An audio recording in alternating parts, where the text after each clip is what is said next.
오늘의 주요 뉴스입니다. 치킨집과 족발집에서 코로나19 확진자가 나오는 등 일상 감염이 확산하는 가운데 서울과 경기, 광주 지역은 모레부터 거리두기가 1.5단계로 격상됩니다. 스포츠 관중과 교회 예배 인원은 30%로 줄고 카페 등 다중이용시설의 인원은 더 제한됩니다. 미국 제약회사 모더나의 코로나19 백신 후보 예방 효과가 94.5%라는 중간 결과가 나왔습니다. 영하 70도의 극저온을 유지해야 하는 화이자와 달리 모더나 백신은 영상 8도 이하로 유통이 가능해 보급이 더 쉬울 것으로 보입니다. 김해 신공항 추진이 사실상 백지화됐습니다. 대구시는 용납할 수 없는 결정이라고 반발한 반면 환영 입장을 밝힌 부산시는 가덕도 신공항 추진을 강하게 요구하고 나섰습니다. 검찰이 라임 사건과 관련해 김봉현 전 스타모빌리티 회장이 검사들에게 술 접대를 한 날을 작년 7월 18일로 특정했습니다. 이 날짜가 적힌 800만 원짜리 룸살롱 영수증을 확보한 것으로 전해졌습니다. 윤석열 검찰총장이 차기 대선 주자 가상 양자 대결에서 더불어민주당 이낙연 대표를 오차 범위 내에서 앞섰다는 여론조사 결과가 나왔습니다. 이재명 경기지사와의 대결에서는 오차 범위 내에서 아주 근소하게 뒤졌습니다. 불교 행사인 연등회가 2018년 씨름에 이어 21번째로 유네스코 인류 무형문화유산 목록에 오르게 되었습니다. 유네스코는 42개 등재 신청조 중에서 가장 준비가 잘 된 모범이라고 평가했습니다.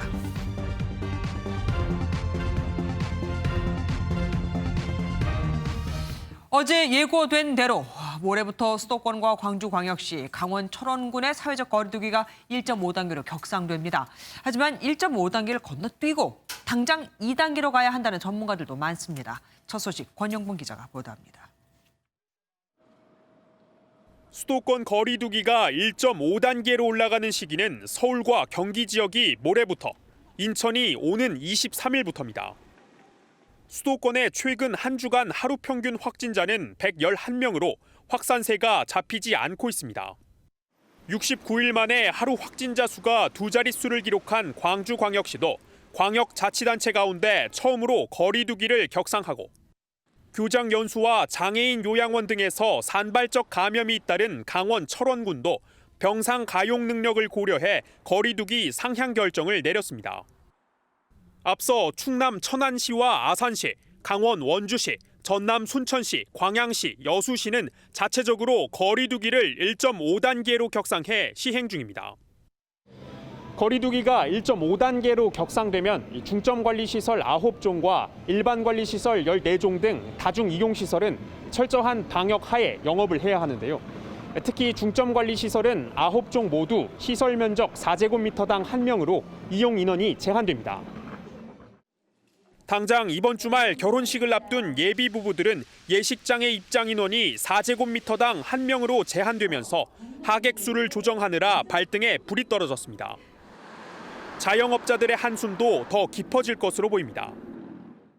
확진자 수가 좀 늘다 보니까 격상을 해야 되는 건 맞는 것 같은데 자영업자분들이 아무래도 좀 힘들어 하실 것 같습니다. 방역 당국은 현재의 확산세가 누그러지지 않으면 2단계 격상도 검토하고 있습니다.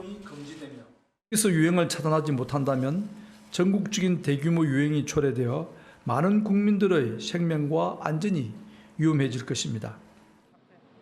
조금은 여유로운 크리스마스와 연말을 맞이할지 아니면 가혹한 겨울을 맞이할지 우리 사회가 코로나19 확산에 중대한 갈림길에 섰습니다.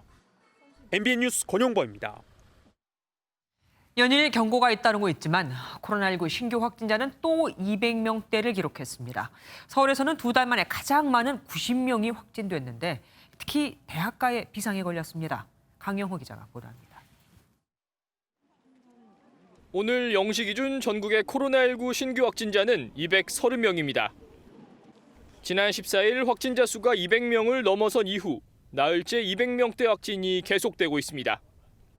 서울이 90명으로 가장 많았고 경기와 인천, 전남, 강원 등에서도 다수 확진자가 나오고 있습니다. 수도권에서만 닷새째 100명대 확진이 이어진 가운데 대학가를 중심으로 한 감염 사례도 늘어나고 있습니다. 음악대학에서 2명의 확진자가 발생했던 연세대 신촌 캠퍼스는 학생회관을 이용한 학생 1명이 추가로 확진 판정을 받았습니다. 확진자는 지난 13일 학생회관 2층을 방문했으며 교내 다른 장소는 방문하지 않은 것으로 확인됐습니다.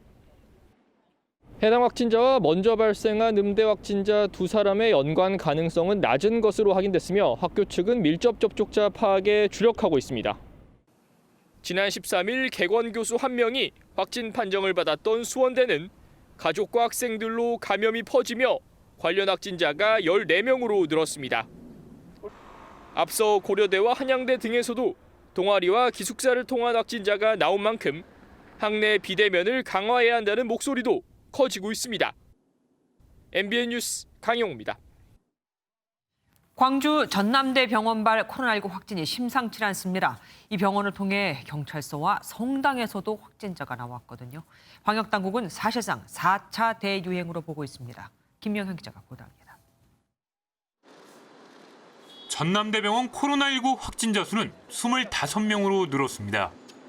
지난 13일 병원 전공의가 처음 확진 판정을 받은 이후 의료진과 환자는 물론 입주업체 직원과 가족들에게까지 확산하고 있습니다.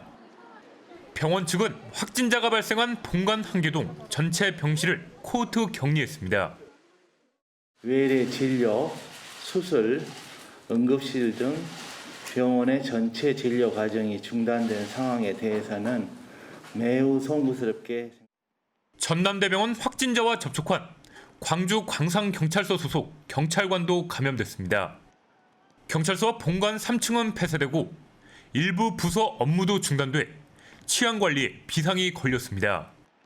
확진자 가족이 방문한 성당에서도 신자 1명이 확진됐습니다. 광주 1일 확진자 수는 지난 9월 8일 이후 69일 만에 2자릿수를 넘어섰습니다. 방역당국은 사실상 4차 대유행이 시작된 것으로 보고 사회적 거리 두기를 1.5단계로 격상하기로 했습니다. 11월 19일 목요일 0시부터 코로나19 대응 단계를 1.5단계로 격상하고 방역 수칙을 한층 더 강화합니다. 전남대 병원발 코로나19 N차 감염이 확산하면서 광주와 인근 전남 지역 주민들의 불안감이 커지고 있습니다. MBN 뉴스 김영현입니다. 인천은 같은 수도권이지만 그동안 서울이나 경기도보다 상대적으로 코로나19 확진자가 적었었는데 최근 상황이 달라졌습니다. 그동안과는 비교도 되질 않습니다. 노승환 기자가 보도합니다. 인구 300만 명인 인천의 코로나19는 한동안 안정세였습니다. 이달 1일부터 보름 가까이 코로나19 확진자는 줄곧 5명 이하를 유지해왔습니다. 하지만 국내 감염자 수가 다시 200명대를 넘어서면서 어제 16명으로 늘더니 오늘도 8명의 확진자가 나왔습니다. 숫자 자체는 크지 않지만 감염 장소가 걱정입니다. 제 뒤에 있는 치킨집에서만 한꺼번에 5명의 확진자가 나오는 등 최근 확진자는 대부분 그동안 가장 위험하다고 지적됐던 식당과 술집에서 나왔습니다. 한 족발집에선 확진된 일가족에게 주문을 받고 음식을 내가면서 거의 대화를 하지 않았던 종업원이 감염됐습니다. 지난 5월 이후 6개월 만에 택시기사도 확진 판정을 받았습니다. 역시 느슨해진 거리 두기가 원인으로 보입니다. 인천시는 추가 확산을 막으려고 사회적 거리 두기를 1단계로 완화한 지 한 달여 만인 오는 23일 1.5단계로 올립니다. MBN 뉴스 노승환입니다. 미국 제약회사 화이자에 이어 모더나가 개발 중인 백신도 코로나19 예방률이 90%를 넘는 것으로 나타났습니다. 이번엔 화이자 백신과 달리 극저온 냉동 보관을 하지 않아도 돼서 대량 보급에도 유리합니다. 일상으로 돌아갈 시간이 다가오는 걸까요? 먼저 이기종 기자가 보도합니다. 미국 제약회사 모더나가 현재 개발 중인 코로나19 백신의 예방률이 94.5%라는 중간 결과를 발표했습니다. 90% 이상의 효과를 보였다는 화이자의 발표가 나온 지 일주일 만입니다. It's a really important milestone in the fight against the pandemic because it demonstrates that our vaccine, mRNA-1273, is able to prevent COVID-19 disease. 모더나는 지난 7월 시작한 3만 명 대상의 임상시험 3상에서 절반은 백신을, 나머지 절반에게는 가짜 약을 투여했습니다.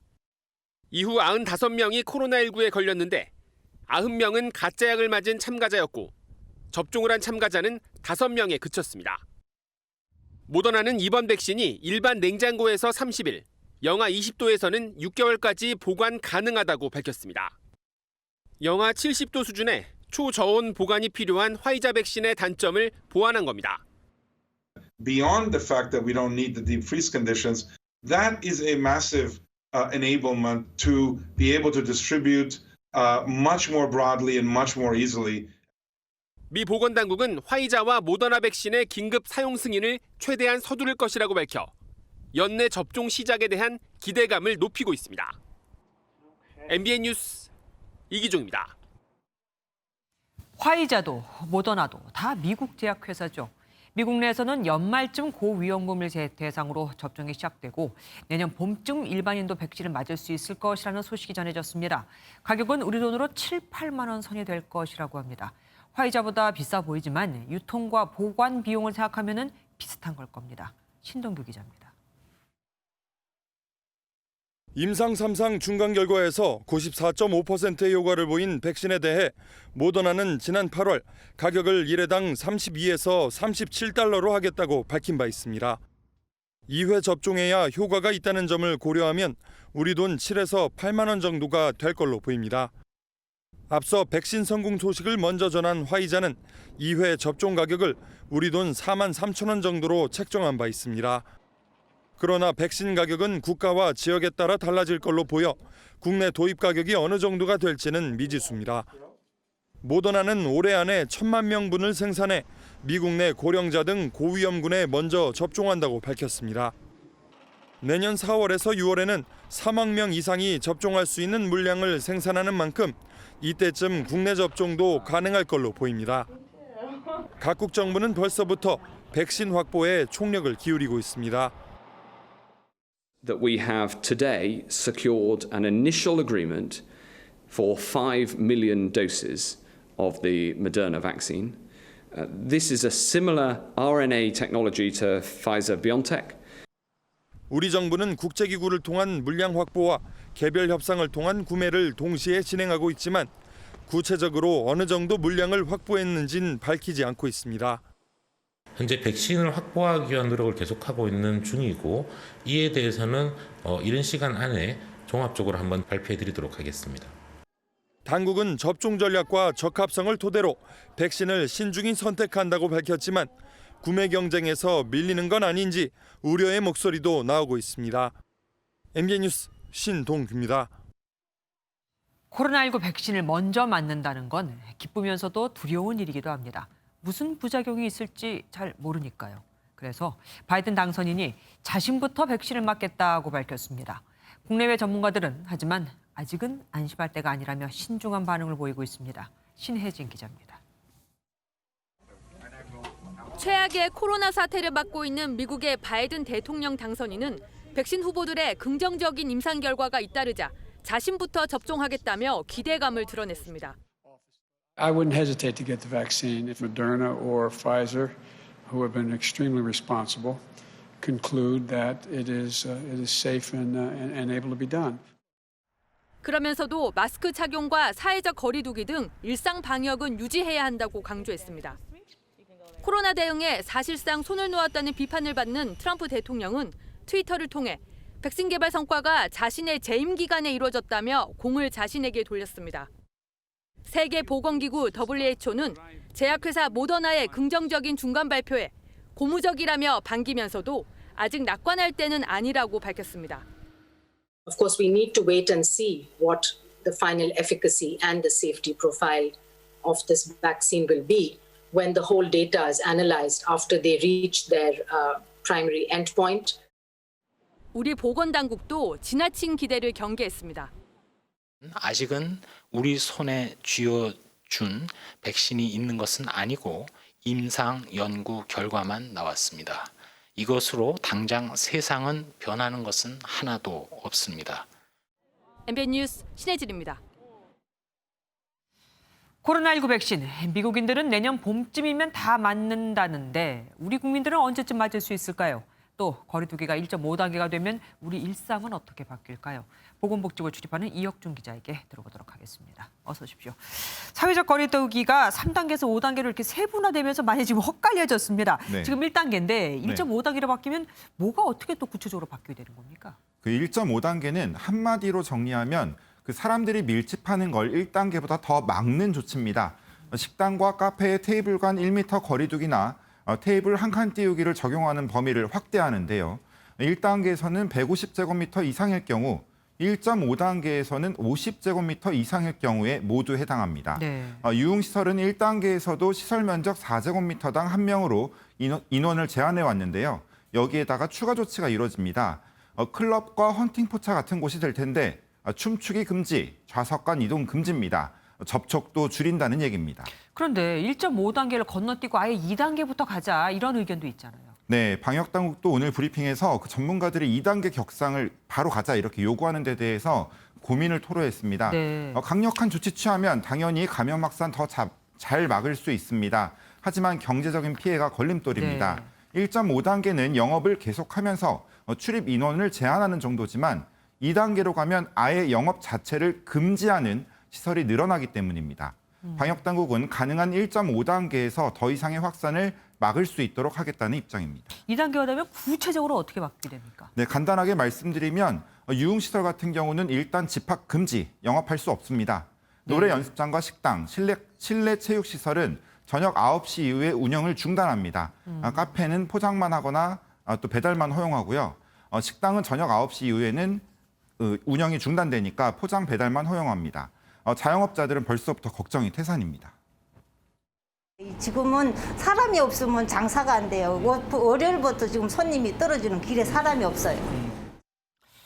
하긴 뭐 노래방 같은 경우에는 밤에 좀 뭐 식사하고 이렇게 옮겨가서 하는데 9시, 밤 9시 이후에 안 된다 그러면 아예 장사하지 말라는 얘기가 되겠죠. 그렇죠. 오늘 모더나 백신 소식도 들어왔습니다. 우리나라에 들어오는 건 언제쯤 될까요?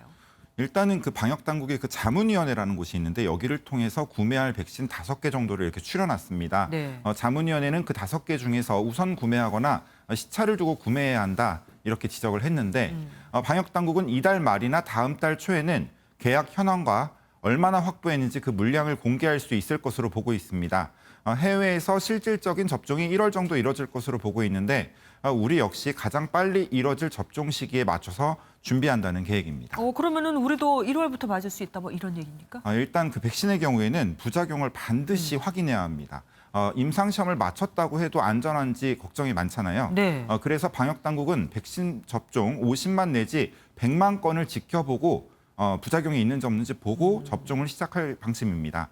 그러니까 이르면 내년 4월 정도쯤 접종이 시작될 수 있다는 얘기입니다.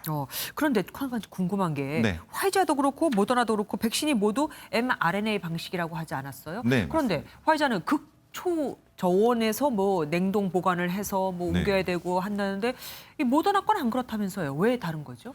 일단 그 같은 mRNA 같은 방식으로 만들어도 화이자 백신은 영하 70도 이하에서 보관해야 한다 이렇게 얘기했는데 네. 모더나 백신은 냉장 보관이 가능하다고 밝혔습니다. 네. 여기 뭐 비법이니까 공개하진 않았겠죠. 아, 그런데 예. 전문가들이 이걸 추정을 해봤는데 일반적으로 mRNA 백신은 굉장히 불안정하기 때문에 영하 70도 보관이 맞습니다.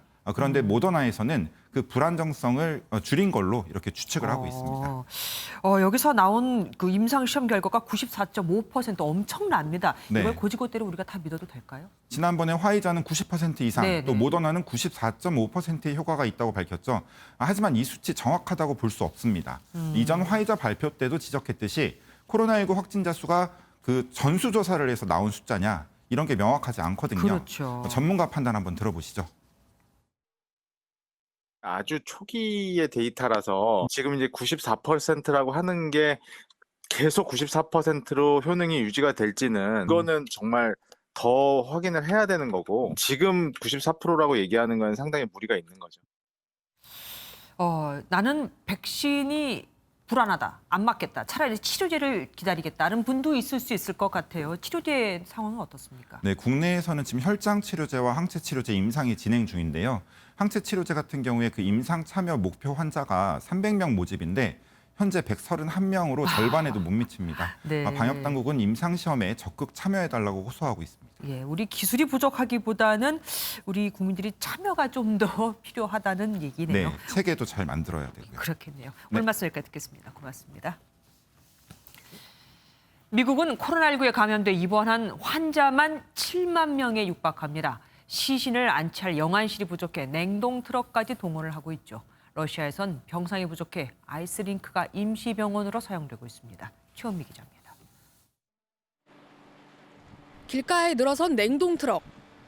코로나19 사망자가 급증하자 시신을 안치할 영안실이 부족해 냉동 트럭이 공수된 겁니다. 이 지역 대학병원에 근무하는 한 간호사는 코로나19 중증 환자들만 모아놓은 곳을 의료진들이 시신 구덩이라 부른다고 폭로하기도 했습니다. To know that the only way those patients was coming out of that pit was in a body bag. 4 freezer trucks. 4. They had to show up because it was so many people dying. 미국 내에서 코로나19에 감염돼 병원에 입원한 환자는 7만 명. 올 초 확산 이래 최고치입니다. 코로나19 사태 컨트롤 타워 역할을 하는 세계보건기구 WHO 본부에서도 직원 65명이 확진 판정을 받았습니다. Cases that are linked within a team, but there are possible ways in which they were infected outside of the premises. 매일 2만 명 넘는 확진자가 발생하고 있는 러시아에선 병상이 부족해 대형 아이스링크가 임시 병원으로 활용되고 있습니다. 그럼에도 병상을 배정받지 못한 사람들은 울부짖고 한쪽엔 영안실로 옮겨지지 못한 시신들이 방치돼 있습니다. 유럽에서도 확산세가 꺾이지 않자 집단 면역을 실험하던 스웨덴은 결국 봉쇄 조치를 꺼내들었습니다. 행사 종류에 따라 300명까지 허용됐던 모임 가능 인원을 앞으로 4주간 8명으로 제한했습니다. MBN 뉴스 최은미입니다. 예상대로 김해 신공항 추진은 백지화됐죠. 당시 경쟁했던 지역이 밀양과 가덕도인데 여권에선 벌써부터 가덕도 신공항 추진을 위한 특별법 제정이 논의되고 있습니다. 김현 기자가 보도합니다. 총리실 산하 김해 신공항 검증위는 김해 신공항이 동남권 관문공항으로서의 역할을 하기 어렵다고 결론 내렸습니다. 사업 추진이 필요하다는 해석을 감안할 때 동남권 관문공항으로서 김해 신공항 추진은 근본적인 검토가 필요하다고 봅니다. 검증위는 안전과 시설 운영, 소음 분야에서 사업 확정 당시 충분히 검토되지 않았던 문제들이 발견됐다며 근본적인 재검토가 필요하다는 입장입니다. 특히 김해 신공항 신설 활주로 진입 방향에 위치한 산악 장애물 문제를 두고 절차상의 문제를 지적했습니다. 이에 따라 김해 신공항은 전 정부에서 추진된 지 4년여 만에 사실상 백지화 단계에 접어들었습니다. 검증 결과 발표 이후 정세균 총리는 홍남기 부총리, 김현미 국토교통부 장관 등과 함께 관계부처 장관 회의를 열고 동남권 신공항 추진에 차질이 없도록 후속 조치 마련을 지시했습니다. 사업을 맡아온 주무부처인 국토부 역시 곧바로 검증 결과를 수용한다는 입장을 밝혔습니다. 여권은 대안으로 가덕도 신공항을 추진하자는 데 의견을 모으고 사업 절차 간소화를 위한 특별법을 발의키로 하는 등 사업 추진에 속도를 내고 있습니다. MBN 뉴스 김현입니다. 김해 신공항이 사실상 백지화되면서 영남권 민심은 또 갈렸습니다. 부산과 울산, 경남은 반겼지만 대구와 경북은 반발하고 있거든요. 하지만 여당의 한 의원은 반발하는 대구시장에게 시장 정도가 반대할 일이 아니다라고까지 했습니다. 안진우 기자가 보도합니다. 김해 신공항 백지화의 부산시는 대한민국 미래를 위한 역사적 결정이라며 크게 환영했습니다. 부산시는 가덕 신공항 건설에 속도를 내겠다며 청사진을 다시 꺼내 들었습니다. 가덕 신공항 건설은 부산 재도약과 동남권 메가시티의 출발점입니다. 공항을 중심으로 세계적인 물류 플랫폼을 조성하고 김경수 경남지사도 부산 가덕 신공항 건설에 힘을 보탰습니다. 김 지사는 자신의 SNS에 가덕 신공항이 최선의 대안이라며 후속 조치가 최대한 빠른 시일 내에 이루어질 수 있도록 하겠다고 밝혔습니다. 부산 가덕도가 아닌 경남 밀양이 동남권 신공항 최적지라고 주장해온 대구와 경북은 김해 신공항 폐기에 강력히 반발하고 나섰습니다. 대구시와 경북도는 공동 입장문을 발표하고 정치적 성향에 따라 국가 정책을 뒤집을 수 있다는 나쁜 선례를 남겼다며 가덕 신공항 건설 반대 입장을 재확인했습니다. 동남권 신공항을 둘러싼 논란이 4년 만에 재점화하면서 영남권 민심이 다시 들썩이고 있습니다. MBN 뉴스 안진우입니다. 내년 4월 부산시장 선거를 앞둔 여야는 일제히 환영하며 가덕도 신공항 추진 의사를 밝혔지만 그 반응은 미묘하게 엇갈렸습니다. 민주당은 선거용 정책이 아니라고 해명했고 국민의힘은 원전 폐쇄와 비슷하다며 감사를 청구하겠다고 했죠. 전문가들 사이에서는 정부가 바뀔 때마다 뒤집어지니 정부의 결정을 국민이 더 이상 믿으려 하지 않을 거다라는 말까지 나왔습니다. 선한빛 기자가 보도합니다. 더불어민주당은 김해 신공항 백지화 발표 직후 대책회의를 열고 즉각 환영 입장을 냈습니다. 부울경 시도민의 오랜 염원인 가덕 신공항의 가능성이 열렸습니다. 우리 앞에 놓인 과제는 합법적 절차를 신속히 진행하는 일입니다. 가덕도 신공항을 밀어붙이겠다는 건데 이를 위한 당내 전담기구도 만들겠다며 곧바로 속도를 냈습니다. 내년 부산시장 재보궐선거를 겨냥한 정책이 아니냐는 지적에 대해선 단호히 부정했습니다. 최인호 수석대변인은 1년 6개월 전 검증을 시작할 때 누가 내년에 보궐선거가 있을 거라고 예상했겠나라며 재보궐을 겨냥한 게 아님을 강조했습니다. 국민의힘은 정부 정책을 뒤집은 걸 비판하면서도 가덕도 신공항 추진을 돕겠다는 뜻을 밝혔습니다.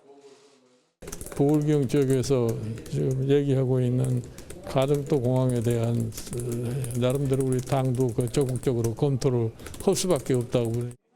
다만 국민의힘 내부에선 지역별로 반대 목소리도 튀어나왔습니다. 과거 동남권 신공항 경쟁지였던 대구 경북 지역 의원들은 국민에 대한 횡포라고 강하게 비판했습니다. 이렇게 결정된 국책 사업이 갑자기 부산시장 보궐선거용으로 뒤바뀌어 김해 신공항 건설 사업을 재검토한다고 하니 참담함을 느끼지 않을 수 없습니다. 소속 지역구별로 의원들의 이해관계가 엇갈리고 있긴 하지만 당장 내년 4월 부산시장 재보궐선거가 있는 만큼 여야는 특별법 제정 등 속도전에 나설 것으로 예상됩니다. MBN 뉴스 선원미치입니다. 동남권 신공항 논란 무려 17년 동안 반복되고 있죠. 이번엔 정말 매듭 지을 수 있을까요? 경제부 장명훈 기자와 더 자세한 얘기 나눠보도록 하겠습니다. 어서 오십시오. 동남권 신공항 논란, 이게 도대체 언제부터 논란이 됐던 겁니까? 네, 지난 2002년으로 거슬러 올라가야 하는데요. 중국 민항기가 김해 국제공항에 착륙하려다 공항 인근 돛대산이라는 산에 충돌하면서 129명이 숨진 사고가 발생합니다. 네. 예, 이 사고를 계기로 동남권 신공항의 필요성이 제기되기 시작하는데요. 김해 국제공항 주변 산 때문에 대형 기체들의 이착륙이 제한되고 군과 함께 시설을 쓰다 보니 수용 능력이 한계에 임박했다는 지적이 줄곧 제기돼 왔습니다. 네. 이런 상황에서 2006년 12월 고 노무현 전 대통령이 정치적 고향인 부산을 찾아 남북권 신공항 문제를 공식 검토하겠다고 말하면서 수면 위로 떠오르게 된 겁니다. 더불어민주당 박재호 의원이 지난 9월 가덕도 신공항은 노무현 전 대통령의 유업이다라고 밝힌 배경입니다. 취지는 참 좋았습니다. 그런데 대선이 있을 때마다 위치도 바뀌고 그리고 또 백지화됐다가 참 많이 왔다 갔다 했어요. 네, 맞습니다. 17대 이명박 전 대통령도 주요 공약 중 하나로 동남권 신공항 건설을 내걸었었는데요. 네. 당시 경남 밀양과 부산 가덕도 등을 포함해 35곳의 신공항 후보지를 검토합니다. 하지만 비용 대비 이익이 얼마나 되는지 따져보니 밀양과 부산, 가덕도 모두 1 이하. 그러니까 손해가 더 크다. 이렇게 네. 결과가 나오게 되면서 전면 백지화를 발표하게 됩니다. 당시 이 전 대통령의 발표 들어보시죠. 신공항은 여건상 짓기 어렵다는 결론을 내렸습니다마는 해당 지역 발전에 대한 정부의 관심과 의지는 변함없이 지속될 것임을 이 자리에서 분명히 말씀을 드립니다. 그러니까 이명박 정권 때 저렇게 백지화가 됐는데 박근혜 전 대통령, 그 당시 이제 대통령이 되면서 또 달라졌다 이 얘기죠. 네, 맞습니다. 박근혜 전 대통령도 대선 공약으로 내세운 만큼 신공항 건설을 다시 추진하게 됩니다. 다만 그간 거론되어 오던 밀양과 부산 가덕도를 놓고 지역 간 갈등이 보다 깊어지게 되는 상황인데요. 따라서 프랑스 파리공항공단 엔지니어링이라는 외부 연구기관의 용역을 맡겨 그 결과를 따르자 이렇게 합의를 하게 됩니다. 네. 그 결과 새로운 결론이 나오게 되는데요. 밀양도 가덕도도 아닌 기존의 김해 국제공항을 확장해서 쓰자 이거였던 겁니다. 네. 당시 박 전 대통령의 발표 보시겠습니다. 외국의 전문 기관은 모든 것을 검토한 결과 김해 공항을 신공항급으로 확장하는 것이 최선의 방안이라고 결론을 내렸고 정부도 이러한 제안을 수용하기로 하였습니다. 당시 박 전 대통령은 신공항 건설을 무산시켰다는 비판을 피하고자 사실상 새로운 공항이라는 뜻으로 김해 신공항 이렇게 부르게 된 겁니다. 그런데 현 정부 들어서 또 바뀌게 된 거다 네, 이거죠. 맞습니다. 그렇게 용역이다 뭐다 해서 돈을 많이 썼는데도.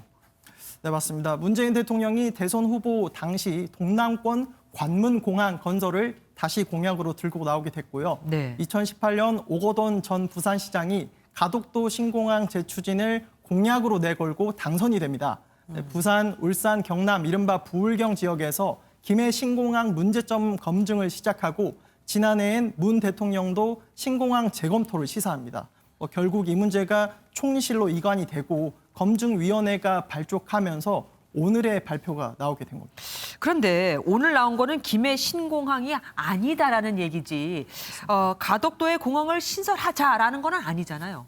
네, 맞습니다. 앞으로 어떻게 될지는 일단은 좀 더 지켜봐야 될 것 같습니다. 네네. 네, 국토교통부는 일단 검증의 결과를 겸허히 수용하겠다며 관계기관과 협의를 통해 후속 조치 방안을 조속히 마련하겠다 이런 신중한 입장을 밝혔습니다. 네. 하지만 부울경 지역과 정치권은 부산 가덕도로 무게를 싣고 있습니다.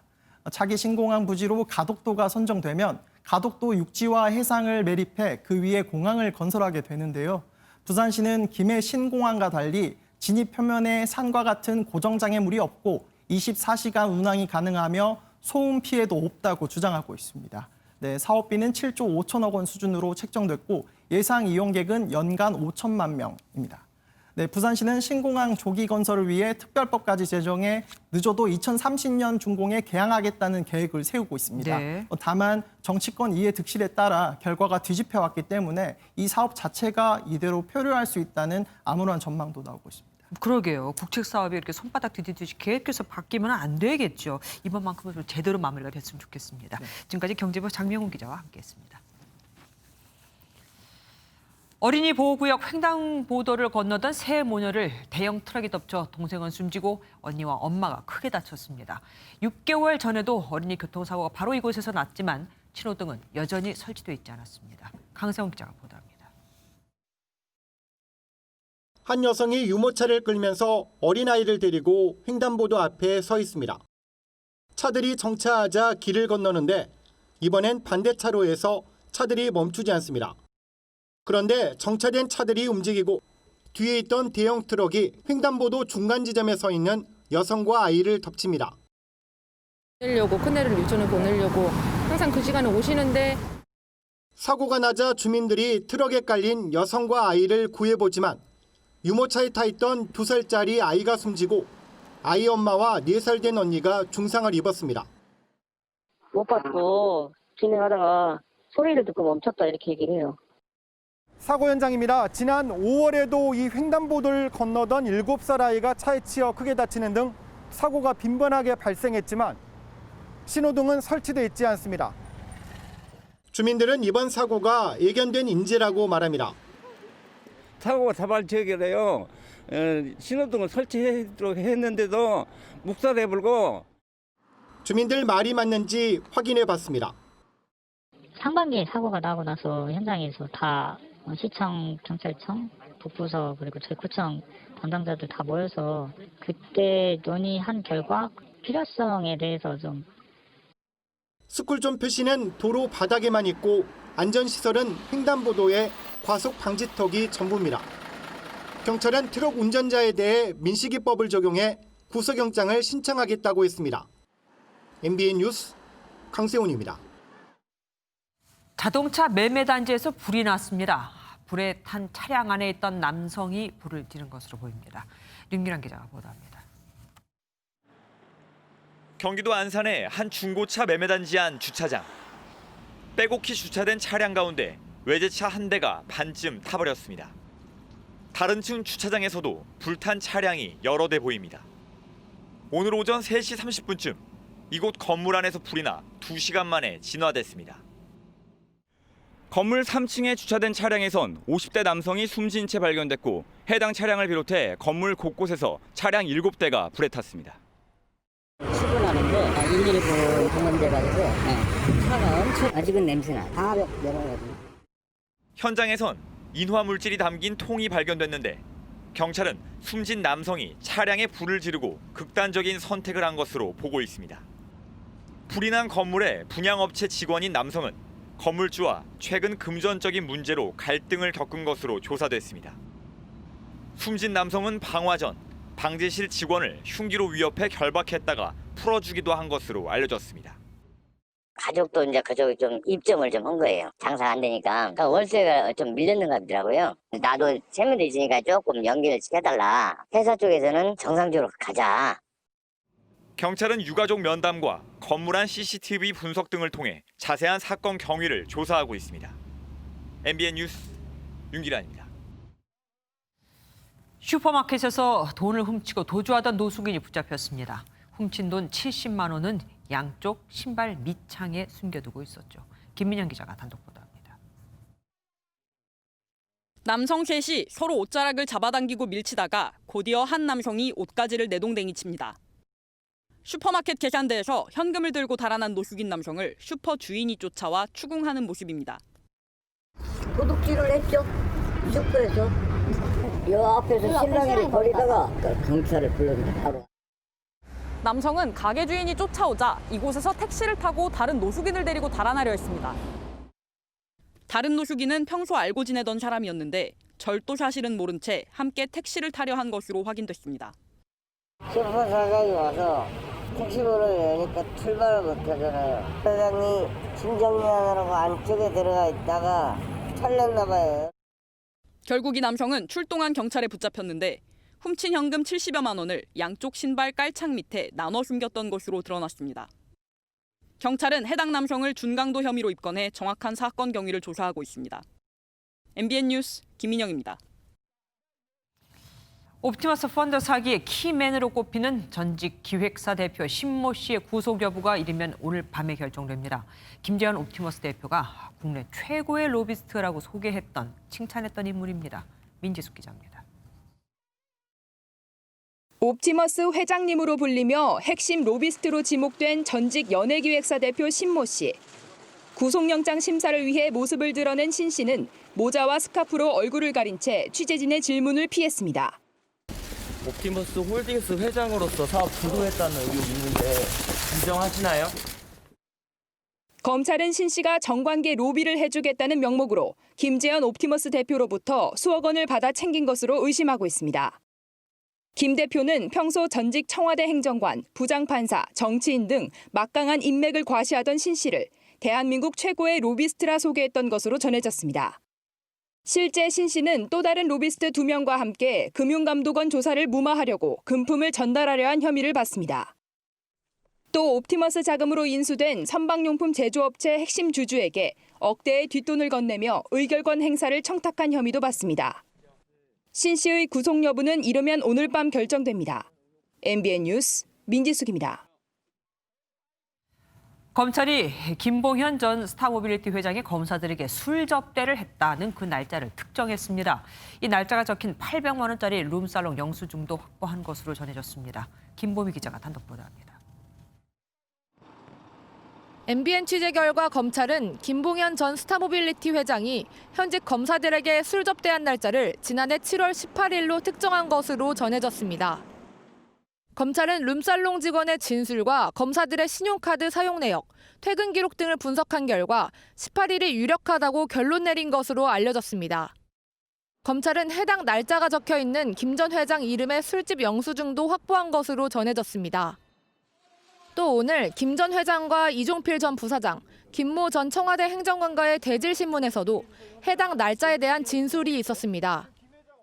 김 전 회장 측은 이 부사장과 김 전 행정관이 지난해 7월 이모 변호사의 후배들인 현직 검사들에게 술 접대한 사실이 맞다는 취지의 진술을 했다고 주장했습니다. 또 두 사람은 앞서 김 전 회장이 지목한 두 날짜 중에 7월 18일에 접대가 이뤄졌을 가능성이 크다는 취지의 진술을 했다고 전했습니다. 그제는 의혹 제기가 된 지 약 한 달 만에 이모 변호사와 현직 검사들을 소환 조사했고 지난 6일에는 검사 1명의 사무실 등을 압수수색했습니다. 의혹 당사자들은 접대 사실을 부인하고 있는 가운데 검찰은 확보한 증거들을 토대로 당일 행적을 추적할 방침입니다. MBN 뉴스 김봄입니다. 여론조사의 대상으로 올리는 게 맞느냐는 비판도 있지만 윤석열 검찰총장에 대한 지지율은 고공행진을 계속하고 있습니다. 이번엔 양자 대결을 실시해봤는데요. 윤 총장은 이낙연 더불어민주당 대표와의 가상 대결에서 42.5% 대 42.3%로 팽팽했습니다. 이재명 경기지사와의 대결에서도 41.9%로 40.6%를 얻은 이 지사와 오차 범위 내에서 각축전을 벌였죠. 이번 여론조사의 오차 범위는 플러스 마이너스 3.09%포인트입니다. 정당 지지율에서 민주당이 34.9%로 국민의힘보다 10%포인트 높았다는 걸 감안하면 윤 총장 개인에 대한 선호도가 반영된 것으로 보이죠. 그래서일까요? 이낙연 민주당 대표는 윤 총장에 대해 불편한 기색을 감추지 않았습니다. 공직자로 합당한 처신을 하고 있는가 묻고 스스로 거취를 정하라고 한 겁니다. 조차원 기자가 보도합니다. 이낙연 더불어민주당 대표가 추미애 법무장관과 윤석열 검찰총장 간의 갈등에서 추 장관의 손을 들어줬습니다. 최근 법무부와 검찰 사이 벌어진 갈등의 근본적인 책임이 윤 총장 쪽에 있다는 겁니다. 공직자로서 합당한 처신을 하고 계시는가, 정치적 중립성이나 검찰권 남용에 시비를 받고 있는 것 자체가 굉장히 안타까운 일 아닙니까? 이 대표는 이번 일의 본질은 검찰개혁 과정에서 빚어진 일이라며 윤 총장 스스로 거취를 결정할 것을 주문했습니다. 다만 추 장관에 대해서는 스타일 쪽이 아쉽다는 말을 듣는 게 아닌가 생각한다고 짧게 언급했습니다. 전월세난 등 부동산 관련 질문이 나오자 이 대표는 국민께 미안하고 송구스럽다며 고개를 숙였습니다. 1인 가구가 폭발적으로 늘고 있다라는 얘기겠죠. 그것에 대해서 충분한 대비가 없었다 하는 것이 정부나 서울시의 크나큰 패착이었다. 이 대표는 전월세 대책이 곧 발표된다며 김현미 국토장관의 교체 등을 놓고도 문재인 대통령과 여러 이야기를 나눴다고 말했습니다. MBN 뉴스 조창훈입니다. 국민의힘에 비해 상대적으로 조용했던 더불어민주당에서 우상호 의원이 서울시장 출마 의지를 밝히며 사실상 출사표를 던졌습니다. 국민의힘은 외부 인사들도 참여할 수 있도록 여론조사에서 대폭 확대하는 경선률을 도입하기로 했습니다. 노태영 기자가 보도합니다.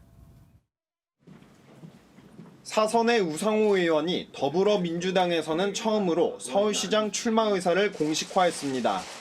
현재 거론되는 후보 가운데 당내에서 가장 폭넓은 지지를 받는 것으로 알려진 우 의원은 구체적인 말을 아꼈지만 출마에 대한 의지는 분명히 했습니다.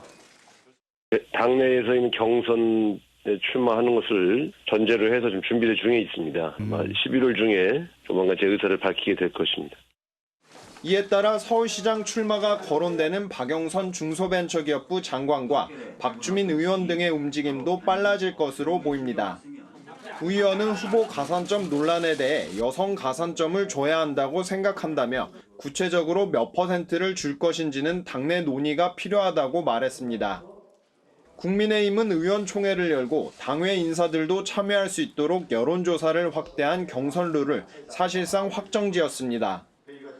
예비 경선에서 여론조사 100%, 본선에서 80%를 반영하기로 했고 여성 가산점 등은 공천관리위에서 결정할 것으로 보입니다. 프레임의 변화라든지 이런 게 있을 것 같지는 않고 다음 좀 디테일한 부분에서 이런 걸 조금 가미하거나 조금 조정했으면 어떻겠냐 하는 그런 거는 공관위에서 논의가 될 여지가 좀 있겠다 싶은 생각. 주호영 국민의힘 원내대표는 이와 관련해 민주당을 탈당한 금태섭 전 의원이 야권의 후보가 되기는 쉽지 않을 것이라고 말해 눈길을 끌었습니다. MBN 뉴스 노태현입니다.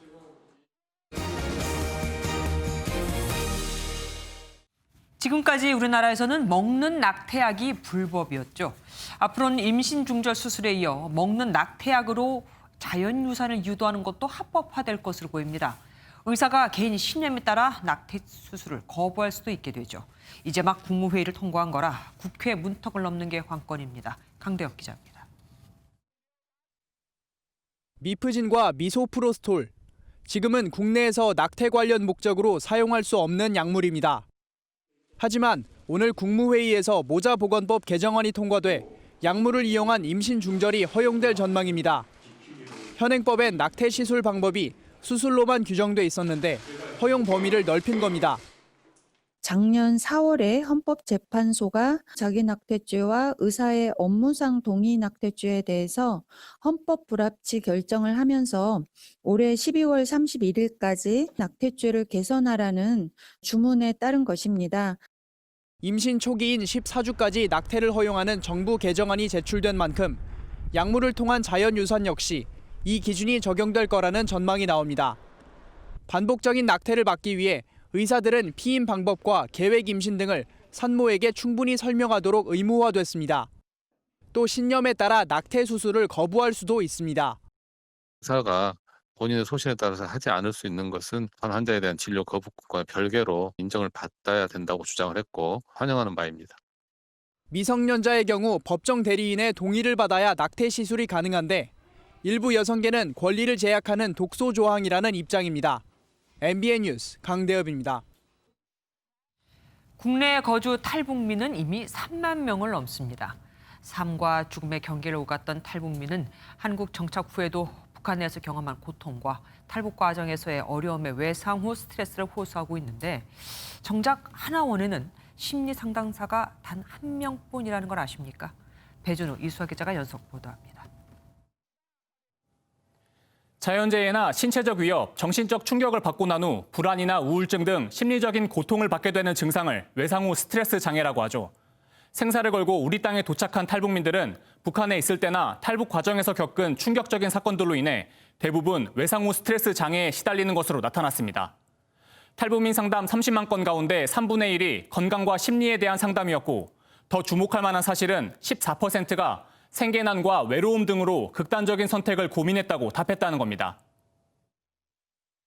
그 심리적 어려움을 극복하지 못한 상태에서 돈만 벌고 있다 보니까 회사에서 근무할 때 엄청 괜찮아 보이는데 집에 와서 계속 울고 술 먹고 한 번은. 탈북민들은 북한에 있을 때 목격한 공개 처형 장면과 굶어 죽은 사람을 지켜봐야 했던 상황, 구타 장면 목격을 주된 외상 후 스트레스의 원인으로 꼽았습니다. 또한 탈북 과정에서의 중국 공안에 체포되고 북한으로의 강제 송환, 인신매매와 범죄 위협에 대한 트라우마도 컸습니다. 실제 북한군의 총격까지 받았던 탈북민은 여전히 악몽에 시달리고 있습니다. 잘 때마다 막 총소리가 막 나고 그리고 막 쫓겨다니는 꿈을 악몽을 계속 꾸고 심장을 막 이렇게 바늘을 막 콕콕 찌르는 막 느낌이 들어요. 식은땀 흘리면서 서서히 놀라가지고 깨나가지고. 탈북 과정에서 중국 공안에 붙잡혀 수감됐던 탈북민 B 씨는 아직도 북송 공포가 생생합니다. 북송되면은 죽는다고 생각해야 돼요. 그러니까 정치범 수용소로 들어가는데 짐승보다도 못한 삶을 살기 때문에 지옥의 문턱에서 한 석 달을 헤맸다고 생각하면 될 것 같아요. 하지만 정작 탈북민들의 심리 치료에 대한 이해나 지원 제도는 부족한 현실입니다. 이수아 기자가 문제점을 짚어봤습니다. 탈북민들은 정착 지원 교육이 이뤄지는 하나원에서의 심리 상담이 형식적이었다고 토로합니다.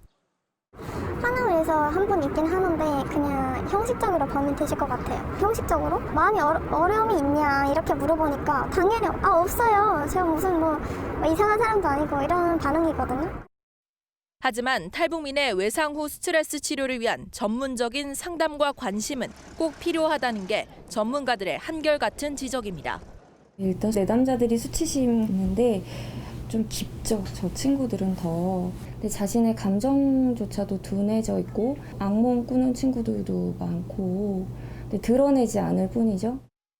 탈북민들이 유예 기간 이후엔 일을 하고 있어야만 기초생활수급권자로 인정되는 제도로 인해 몸과 마음의 병을 고치지 못한 채 취업에 급급하다 1년 안에 그만두는 경우가 30%에 달한다는 조사 결과도 있습니다. 치료가 안 된 상황에서 이제 현장에 또 투입되다 보니까 사회 시스템이 취직을 하면 쭉 이제 길게 일하기를 원하고 이렇게 하는데 이런 것에서도 이제 문제점이 이제 발생하는 거죠. 반면 선진국들은 트라우마를 겪은 위험군을 대상으로 특화된 사후 관리 시스템을 운영하고 있습니다. 미국에선 아프가니스탄, 이라크 파병 장병을 대상으로 건강 재평가 제도를 마련했고 일본에서도 지난 2011년 동일본 대지진 피해자를 위한 제시 마음의 정보 지원센터를 설립해 매년 20억 원 예산을 들여 심리 상담을 운영 중입니다. 탈북민의 외상 후 스트레스 문제가 사회적 이슈로 부각되면서 통일부와 복지부가 MOU를 체결하는 등 체계적인 관리에 나서겠다고 했지만 아직은 시작 단계입니다. 심리적 벼랑을 경험했던 탈북민의 정서적인 안정까지 배려할 수 있는 제도적 지원이 속도를 낼 때입니다. MBN 뉴스 이수아입니다. 아파트 분양권을 사면서 진 빚을 부모가 대신 갚아주거나 또 부모한테 빌린 돈을 슬며시 갚지 않는 방식으로 증여세를 내지 않은 사람들이 적발됐습니다. 이른바 엄빠 찬스만 사용하고 세금은 안 낸 거죠. 이무영 기자가 보도합니다. 어머니 A씨 회사의 직원으로 근무 중인 아들 B씨는 고액의 웃돈이 붙은 고가 아파트 분양권을 구입했습니다. 아들 B씨의 능력으로는 감당이 안 되는 수억 원의 분양 대금과 남은 잔금을 어머니 A씨가 대신 납부했지만 증여세는 한 푼도 내지 않았습니다. 사례는 또 있습니다. 다주택자인 어머니 C씨는 수억 원의 프리미엄이 붙은 아파트 분양권에 당첨되자 무주택자인 아들 D씨에게 10분의 1 수준의 가격에 팔았습니다. 어머니는 싼 값에 팔았으니 양도소득세를 적게 신고했고 아들은 싸게 산 덕에 순식간에 수억 원을 벌었습니다. 이렇게 부모 돈을 끌어다 부동산을 취득하고는 빚을 갚지 않는 방식으로 세금을 탈루한 혐의자 85명에 대해 국세청이 세무조사에 들어갑니다. 국토교통부로부터 확보하는 부동산 거래 신고 자료 RTMS에 부동산 분양 계약 내용이 포함되어 있어 당첨자 등 분양권 전매 혐의자의 파악이 더욱 용이해졌으며 국세청은 최고 40%에 해당하는 가산세를 부과하고 만약 사기나 부정한 방법으로 탈세한 혐의가 확인되면 조세범 처벌법에 따라 조치하겠다고 밝혔습니다. MBN 뉴스 이무형입니다. 불교 행사인 연등회가 유네스코에서 등재하는 인류 무형문화유산 목록에 오르게 됐습니다. 각국의 42개 등재 신청서 중에서 가장 모범이 됐다는 평가까지 받았죠. 우리나라는 이로써 총 21개의 무형유산을 보유하게 됐습니다. 이동훈 기자입니다. 알록달록 다채로운 빛깔의 등이 줄지어 도심을 가로지릅니다. 어린이들도 연꽃을 보며 미소 짓습니다. 부처의 탄생을 축하하는 불교 행사인 이 연등회가 유네스코 무형유산위원회에서 등재 권고 판정을 받았습니다. 위원회는 특히 연등회 등재 신청서가 무형자산 전체의 중요성에 대한 인식을 제고할 수 있는 모범 사례라며 지켜 세우기도 했습니다. 유네스코 무형유산위원회의 세계 무형문화유산 등재 권고 결과는 연등회가 지니고 있는 보편적 가치를 세계가 인정하는 첫 걸음이라고 할 수 있습니다. 인류 무형문화유산 최종 등재는 다음 달 프랑스 파리에서 온라인으로 열리는 유네스코 본부 회의에서 결정하는데 등재 권고 판정이 뒤집히는 경우는 거의 없습니다. 이렇게 되면 연등회는 우리나라의 21번째 무형문화유산으로 자리 잡게 됩니다. 우리나라는 지난 2001년 종묘 제례 및 종묘 제례학을 시작으로 2003년 판소리, 2005년 강릉 단오제로 문화의 우수성을 인정받았습니다. 2009년 들어서는 강강술래, 처용물을 세계에 알렸고 2010년에는 우리나라를 비롯한 11개국이 힘을 합쳐 매사냥을 등재했습니다. 아울러 지난 2018년에는 남북이 처음으로 씨름을 공동 등재하는 쾌거가 있었습니다. 한편 북한이 신청한 조선 옷차림 풍습 한복은 등재 불가 권고를 받았습니다. MBN 뉴스 이동훈입니다. 세계 지도에는 동해를 일본해로 표기한 경우가 많죠. 이 표기의 근거가 되는 국제 해도집의 동해는 앞으로 일본해가 아닌 숫자로 표기하게 됩니다. 91년 만 동해가 제 이름을 찾기 위해 한 발짝 나아갔습니다. 백길종 기자입니다. 일본이 그동안 일본의 표기의 주요 근거로 내세운 건 국제수로기구의 공식 표기였습니다. 국제수로기구가 1929년 표준 해도집 S23을 발간했는데 여기에 동해를 일본해로 표기했기 때문입니다. 그런데 국제수로기구가 화상회의를 열고 동해를 동해나 일본해가 아닌 숫자로 표기하는 새로운 해도집을 개발하기로 합의하면서 91년 만에 변화를 맞이하게 됐습니다. 외교부 당국자는 국제수로기구 회원국들이 해역을 고유 식별번호로 표기하는 새로운 표준 해돋이 S-130 개발에 합의했다고 전했습니다. 일본 정부는 이와 관련해 기존 해돋이에서는 계속 일본해로 표기된다며 아전인수격 해석을 내놓았습니다. 確立された唯一の名称として日本海を使用してきているガイドライン S23 をこれまで同様引き続き現行の IHO 出版物として公に利用可能と記載をされております。 외교부는 그동안 일본이 주장해왔던 일본의 표기의 정당성이 사라지게 됐다고 반박했습니다. 새로운 표준인 S-130으로 이행됨에 따라서 일측이 주장하는 일본의 명칭이 표준으로서의 지위가 격화된다는 점. 이 같은 결정 사항은 국제수로기구 총회 일정이 마무리되는 다음 달 1일 최종 확정될 예정입니다. MBN 뉴스 백길종입니다. 김종인 국민의힘 비상대책위원장이 이명박 박근혜 전 대통령의 문제에 대해 대국민 사과할 그 시점을 고르고 있습니다. 이르면 이달 말에도 가능한데 굳이 사과까지 해야 하나는 당내 반대 기류가 부담입니다. 신재호 기자입니다. 김종인 국민의힘 비대위원장이 이르면 이달 말 이명박, 박근혜 전 대통령이 유죄 판결을 받은 것에 대해 대국민 사과에 나설 것으로 보입니다. 취임 초부터 대법원 최종 판결이 나오면 사과를 하겠다는 입장을 밝혔지만 내년 4월 선거를 감안할 때 더 이상 미룰 수 없다는 판단 때문입니다. 그동안에 여러 가지 당의 의견을 들었기 때문에 이제는 시기적으로 봐서 판단을 해야 할 시점이라고 내가 생각을 해요. 구체적인 시기를 밝히지 않았지만 국민의힘의 한 관계자는 김 위원장이 사과 시점을 이번 달 말이나 다음 달 초쯤으로 언급했다고 밝혔습니다. 문제는 박근혜 전 대통령에 대한 향수가 많은 대구 경북 지역의 반발입니다. 한 TK 의원은 MBN에 입장 정리는 필요하지만 굳이 사과까지 할 필요가 있겠냐며 부정적인 반응을 보였습니다. 사정이 이렇다 보니 주호영 원내대표는 사과의 필요성은 인정하면서도 당내 의견 수렴이 먼저라고 단서를 달았습니다. 집권을 놓치게 되면 뭔가 잘못해서 국민들로부터 질책을 받은 것이니까 사과는 필요하다고 저는 봅니다. 내부적으로 다 의견 조율이 돼야 되겠죠. 선거를 앞두고 김 위원장이 대국민 사과라는 카드를 내놓았지만 자칫 당내 분열을 불러올 수 있다는 점에서 고민이 커지고 있습니다. MBN 뉴스 신재호입니다. 매일경제TV는 혁신 성장 포럼을 열고 대한민국 경제가 한 단계 성장하기 위한 해법으로 실버 산업에 4차 산업혁명 기술이 더해진 에이징 테크를 제안했습니다. 임태희 한경대 총장은 주제 발표에서 기존 고령화 대책이 복지의 영역에 머물러 있지만 앞으로는 일상생활과 이동, 인지수단 등에도 에이징 테크 산업을 적용해 새로운 부가가치를 창출해야 한다고 강조했습니다.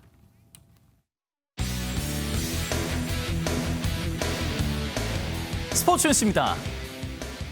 프로야구 정규 시즌 1위 NC와 가을 야구의 강자 두산이 한국 시리즈 무대에서 격돌했습니다. 힘을 비축한 뒤 경기에 나선 NC와 상승세의 두산이 어떤 경기를 펼치고 있는지 취재기자 연결해 현재 상황 알아보겠습니다. 전남주 기자, 전해주시죠. 네, NC와 두산의 한국 시리즈 1차전이 열리고 있는 서울 고척 스카이돔입니다. 과거 홈과 원정으로 진행된 한국 시리즈지만 올 시즌엔 창원과 잠실 대신 이곳에서 중립 경기로 펼쳐지고 있습니다. 하지만 NC와 두산 팬들은 이곳이 우리의 홈구장이다라고 말하는 것처럼 열띤 응원을 펼치고 있습니다. 첫 판을 잡기 위해 두 팀은 에이스를 출격시켰습니다. NC는 정규 시즌 19승, 평균 자책점 3.05의 루친스키를 내세웠고 두산에선 정규 시즌 20승, 평균 자책점 2.54를 기록한 알칸타라가 나왔습니다. 팽팽한 투수전이 펼쳐질 것이란 예상과 달리 1회부터 득점이 나왔습니다. 1번 타자 박민우가 2루타를 만들었고 나성범의 후속타로 NC가 선취점을 뽑았습니다. 알테어의 석점 홈런까지 터지면서 5회 현재 NC가 두산에 4대1로 앞서 있습니다. 역대 한국 시리즈 1차전 승리팀이 35번 가운데 26번을 우승해 74%를 가져가기 위한 양팀의 치열한 공방은 계속 이어질 것으로 보입니다. 지금까지 서울 고척 스카이돔에서 MBN 뉴스 전남주입니다. 내일도 작은 우산은 챙겨 다니시는 게 좋겠습니다. 오늘 중서부와 전북, 남해안과 제주에서 비가 오기 시작했는데요. 내일도 아침부터 낮 사이 곳곳에서 비가 오락가락 이어지겠습니다. 내일 오후부터 다시 중부와 호남에서 비가 시작돼 밤에는 전국 대부분 지역으로 확대되겠는데요. 우선 내일 내리는 비의 양은 5에서 많게는 30mm 안팎으로 많지 않겠습니다. 이처럼 비가 오면서 엿새째 계속됐던 미세먼지는 차츰 해소되고 있습니다. 내일은 전국의 대기질이 좋음에서 보통 수준을 회복하겠고요. 내일 내리는 비는 모레까지 전국에서 이어지겠는데요. 전국적으로 많은 양의 차가운 가을비와 함께 바람도 무척 강하게 불겠습니다. 내일 중부지방 새벽에 비가 내린 뒤 낮까지는 소강 상태에 드는 곳이 많겠습니다. 남부지방 한낮 기온은 20도 안팎으로 오늘과 비슷한 수준 보이겠고요. 내일 강원 영동을 따라서는 바람이 강하게 불겠습니다. 모레 비가 그친 뒤에는 찬 공기가 내려와 차츰 추워지겠습니다. 날씨였습니다. MBN이 선정한 이 한 장의 사진입니다. 필리핀에서 48세 남성과 결혼하고 있는 이 신부는 13살입니다. 이 남성의 5번째 부인이 되는 거죠. 소녀는 앞으로 자기와 동갑인 아이를 비롯해 전처 자식들을 돌봐야 합니다. 필리핀 일부 지역에서는 가난한 소녀들을 위해 아동 결혼이 허용되고 있거든요. 가난 앞에서 인권이라는 건 없네요. MBN 종합뉴스 여기서 마치겠습니다. 함께해 주신 여러분 고맙습니다.